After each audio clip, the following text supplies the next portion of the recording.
All right, then. No, we want to continue and hold on to our ignorance one more day? All right, so what the heck are we talking about?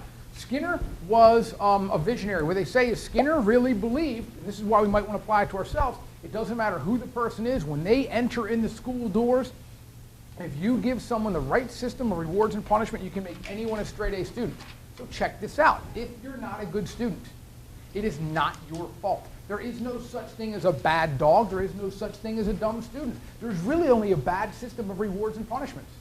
If you work really, really hard, when do you get your report card? Many weeks or months after you worked hard. That's a horrible system.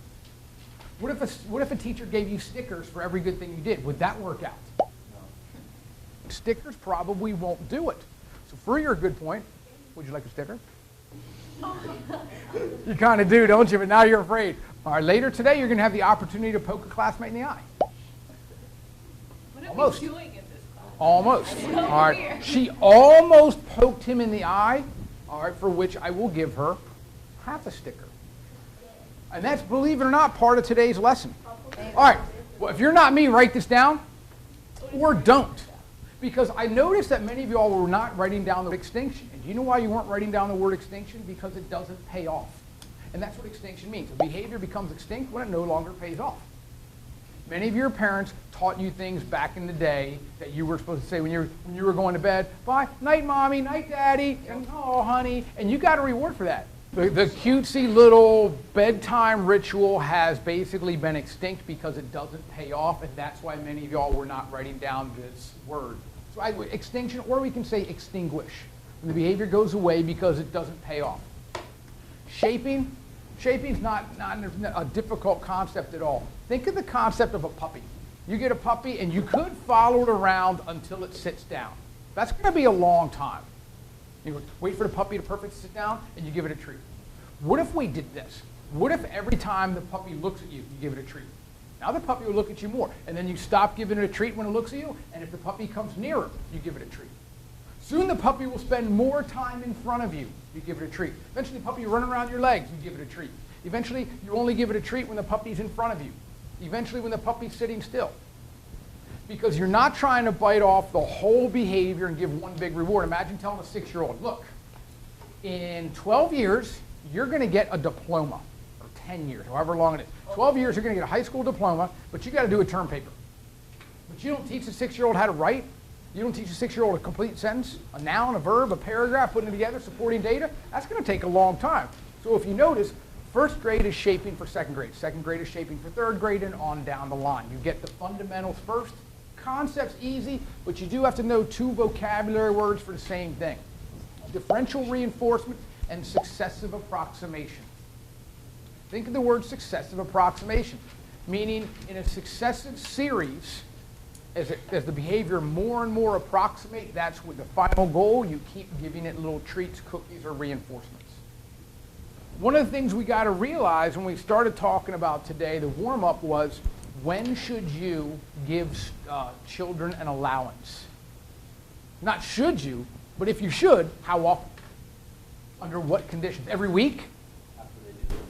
After they do something you want. Immediately after? Or do you wait until Friday night? Well, that's a good question. He said, how does it matter? That's really going to matter because for rewards to work, you have to understand the system. And look, it's easy to get. It's easy to get the idea of reward for good behavior, punish. But how often? Every time? How long do you wait? Do you give them a reward every 3 times the behavior? Should I give you an A for every good thing? If I give you a sticker for every good thing, the stickers lose their value. If I make the stickers more rare, and I say you have to do 3 behaviors to get a sticker, well then will you understand the pattern? Will you understand the conditions? And I think you will, and we're going to kind of demonstrate that a little bit today. Question? All right, never mind. All right, let's talk about chaining. Chaining we talked about in classical conditioning. Bang! Oh, come on. Have you predicted the condition upon which I will startle you? You don't scare anyone. Okay, good. Many of you all are not getting scared, which shows your training is working. All right, the cult is coming together. 10 years from now, you'll thank me, because when the revolution begins, you'll be ready. Do you know when I startle you? So is it every certain time? Typically comes after when you're talking about behaviors, but we don't see it because you just do it right away. So we haven't figured out what it is yet. We haven't predicted the schedule. And that's actually part of today's lesson. Wait, do you have to? Oh, I got a schedule. All right. Do you do it like once a week? Because I don't really know. That's an interesting concept. You don't know this, but in my other class, I trained them all to flinch when they came near the front row. What am I training you? Be scared of you. All right. To not ask questions. All right. To stay away from rhinoceroses. Why? Why do we stay away from rhinoceroses? Because they're overweight unicorns and I don't respect them.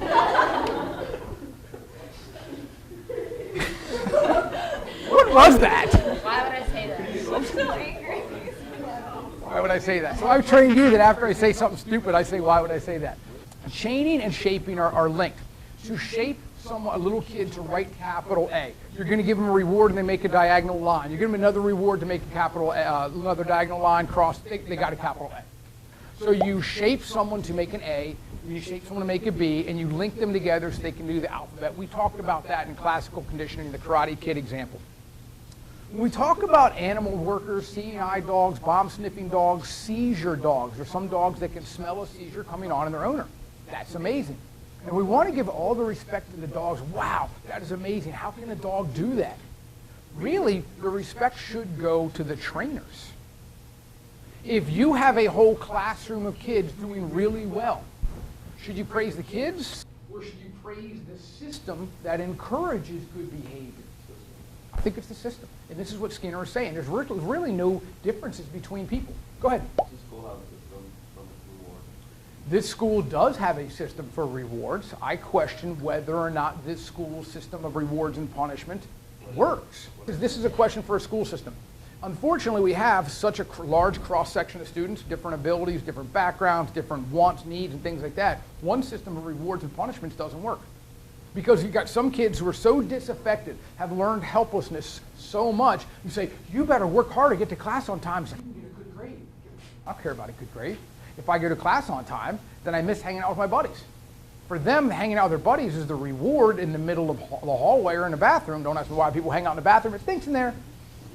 But the idea for many of you all, I've seen people run to get to class because they don't want to, what, get in trouble? Miss something?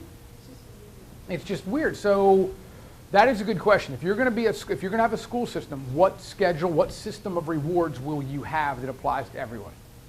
The hard part isn't reward, punishment. When, how. And this is what Skinner's genius was. Skinner's genius was, he was not only operant conditioning, but he was such a good researcher, he was precise. Your parents. Do your parents punish you when they get mad? That's wrong. Because they've conditioned you to be afraid of their emotion. Should your parents punish you when you do something wrong or when they get mad? I know, but you understand, they're confusing it. They are not applying the reinforcer. They are not applying the punishment with precision. Next time your parents get mad, say, Mom, time out before you ground me. You need to punish me not when you're angry. You need to apply punishment based on the crime, not on your emotion. Because to do anything else is sloppy science. Don't you tell me that, young lady, I'll back talk and blah, blah, blah. See, Mama's telling you. When you're going to discipline your child and the child spills the milk all over your whatever, your brand new freaking whatever. Are you going to be mad because the child was careless? Or are you going to be mad because your favorite thing was ruined? What are you punishing the child for? And I don't think parents think that through. And I don't think teachers think that through. If you get an A on a good paper, did your parents help you write it? And if so, am I rewarding you for getting your parents' help? That's what Skinner was a genius at. He was a genius at precisely rewarding and punishing things when they need to be done. Got it? Good. All right then, let's roll on. We got a couple things we got to hit. Let's talk about reinforcement schedules. When you write down reinforcement schedules, I want you to write down when and how often. When and how often do you give someone a reward? Every time? Well, then the reward starts to lose its value. What if you punish someone every time they speed? I suppose the police officers could do that. You know what? But then they're going to be tired. They won't sleep. They'll be up 24/7. There's not enough police officers. They'll be letting other crimes go, like grasshopper abuse and blender theft, all right, and things that are valuable to our community. So we should only give a speeding ticket when? Every 5th time you speed? Every 3rd time? Should you not know when it's coming? Continuous reinforcement is what we're most familiar with. You reinforce a puppy every time it sits. And I bet when you brought your puppy home, that's what you did. I bet you taught your puppy to sit and shake hands within a day or 2.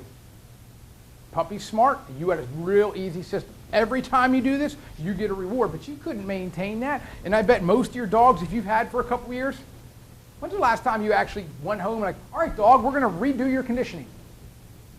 You haven't. Since your dog's grown up, you've pretty much let the training slide. You haven't trained the fundamentals. And right now, how many of y'all have a dog that's pretty much good for nothing? Good. Check this out. How many of y'all feed your dog 1 or 2 times a day? For what? What behavior must it do to get food? So it won't be annoying. So it won't be annoying. Your dog's trained you. I will be annoying unless you feed me. So you've trained your dog that if it lives another couple hours, it will get food. Yeah. Nicely done. Another day. All right, so moving on. When we look at continuous reinforcement, it is great for quick acquisition. Many of you all taught your puppies within a day, but it's not durable. It's not durable, it doesn't last, because if you look at your dog's like, I don't care what you do. You're going to feed me anyway. Have your parents trained you this too? I mean, at the end of the day, is there any way you're going to get your parents to not pay for or co-sign your college? So next time you get really in trouble, like, I've had it with you. I'm so mad at you and your mom's all mad. Like, look, Mom, chill. You're going to pay for my college anyway. True? My mom wouldn't pay for my college if I ever said that. Really? Really. And she's like, all right, I'm not going to pay. All right, fine, Mom. I'll live on your couch. Under what condition will you train the dog? Continuous reinforcement means basically this. You're going to get the dog a treat every single time, but you can't hold that on for long. Quick for acquisition, really quick extinction. Really quick extinction. We want something to last. So we're going to do partial reinforcement. The dog doesn't know when the treat's coming. If we're not going to train a dog, let's say we're going to train a squirrel. Maybe we're really bored. Maybe some lonely old lady sitting all by herself in an apartment building. The only friend she has is a squirrel that sits on a tree and comes to visit her. That's so sad. All right. Why don't you go visit your grandma then, jerks? All right. Let's talk about the little old lady. The little old lady that puts breadcrumbs out for the squirrels in the dead of winter. The squirrel doesn't know when it's coming. So if you feed the squirrel once, the next day I guarantee that squirrel will be right outside your window. But you know, maybe the little old lady doesn't do it. She's busy. She's playing bridge or pinochle or whatever old ladies do. I don't know. She's collecting sugar packets. Apparently, tell me I'm wrong. How many of y'all got a grandma that just collects random stuff? Yeah, sugar packets. Whatever. So, second day she doesn't feed the squirrel. Third day she doesn't feed the squirrel. Fourth, she says, oh my gosh, I forgot. So 4th day she feeds the squirrel. Squirrel comes back. 5th day she remembers because she felt bad. She missed. So got the 1st, 4th, 5th, then she forgets, 10th. Squirrel doesn't know when it's coming. So you know what the squirrels think? Holy crap, I better come back every day. I don't know when it's coming. It might be there, it might not. So I'm going to be there all the time. The squirrel cannot anticipate the pattern.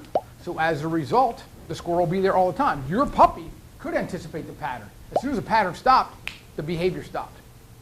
If you want to retrain your puppy durable, start it again. Every time you say the word sit, give it a bone. Give it a little treat, a little milk bone. And then one time skip it. Dog says, what happened? I sat, I didn't get it. You're like, all right, dog. Have it sit again. The dog will sit, give it a treat. Next time, skip one, skip one, skip one. Dog's about to give up behavior, then give it a treat. And eventually the dog won't know when to do it, and eventually the dog will do it all the time because it's not sure. Questions on this? Now you know this is going to get more complex because there's 4 types of partial reinforcement. Fixed ratio. Check this out. When we talk about ratio, what we want to talk about is the idea that it's not 1-for-1. Continuous reinforcement, do a behavior, get a reward. All right, what if we said this? You got to do 3 behaviors to get a reward. That's going to be fixed ratio. You know when it's coming, and the ratio is behavior to reward. Now we're going to do what's called variable ratio. After a certain number of attempts, you don't know when it's coming. And that's what I was talking about with the dog and the puppy, and it doesn't know when it's going to happen. So you train the dog to be a little bit unsure. Maybe this is what pop quizzes are. Maybe this is what speed traps are. In a high school, maybe the security staff should do hall sweeps. You don't know when. And the idea that will encourage behavior and get everyone to be on time because they don't know when it's going to happen. If you could predict when it's going to happen, you can be lazy and only prepare right before the test. Questions so far on variable ratio? Variable interval. Well, interval means time. So imagine I have a little pigeon in a box, a rat in a box. What am I going to do? I'm going to drop in a little food pellet, 3 minutes, 47 minutes later, 2 minutes. I didn't say the rat had to do a behavior. I said it's going to be totally random based on time. Now this is weird because you know what the rat's going to learn? Well, you tell me. If you drop in randomly food, what is the rat going to learn? Probably nothing, but there could be an accidental learning. What if the rat realized, holy crap, I was in this corner of the cage and food miraculously appeared. I better get back in that corner of the cage. And you know what will happen? Eventually food will happen. The rat's like, I knew it. This is the magic corner. Now, don't say that the rat's really dumb. Because if you ever happen to be driving around two noisy little girls in the back seat, you're like, I'm bored. Like, when's the light going to turn green? When's the light going to turn green? And you turn in the back seat and you say, girls, I'll tell you what. If you say green and then count, it will cause the light to turn green. And the girl's like, nuh-uh, Daddy. You say, it's true. And the girls say, all right, green, 1, 2. It worked. And if you do this over and over, you're building what's called superstition. Did you hear that? I did. I think it's time. I think it's time. You don't know what I'm talking about. Oh, it's time. Yeah. Yeah. A little superstition. Try not to be moved by this. Some of you are like, yeah. That's my theme song when I walk. I hear that. All right then. So check it out. Fixed interval. Fixed interval means that every 5 minutes I will drop food pellet in the little hamster or gerbil or pigeon's cage. And you know what I taught it? To live for another 5 minutes. That's it. How many of y'all got a job after school? All right, where do you work? Famous Dave's. Nice. All right, so a brother's going to get the sweet hookup, right? Definitely. All right, where do you work? Movie theater. Do you get paid every 2 weeks? Yes. You get paid every 2 weeks. What did it teach you? To work for another 2 weeks. Pretty much. Notice that our paychecks are not linked to behavior. Truly. You could suck at your job. You're still getting paid for it. Look at me. Show up. All right, so if you're the school board, who does? You know, that's the meanest thing you've ever said. Probably not. He doesn't even grade papers. And it's like the internet grade paper. All right, shut up. All right, and let me say this. The reality is, if you get paid every 2 weeks, what behavior are they teaching you? If you're a teacher, what does the school board want out of you? More homework? They just want your test scores. Test scores. The reality is, what does your boss want out of you? Stuff done. Should be nice, I guess, stuff done. Are you paid based on that? Or are you paid based on time? I'm not fired based on that. Okay. So notice the system of rewards and punishments in most jobs do not actually match what the boss wants. Can we move on? All right, so on your mark and set, we did fixed intervals weakest. Write that down. Fixed intervals weakest, which again leads us, if that's the weakest, why do we pay people every 2 weeks? Maybe it's just more convenient. If on the other hand you're a salesperson, you get paid for bringing the company money.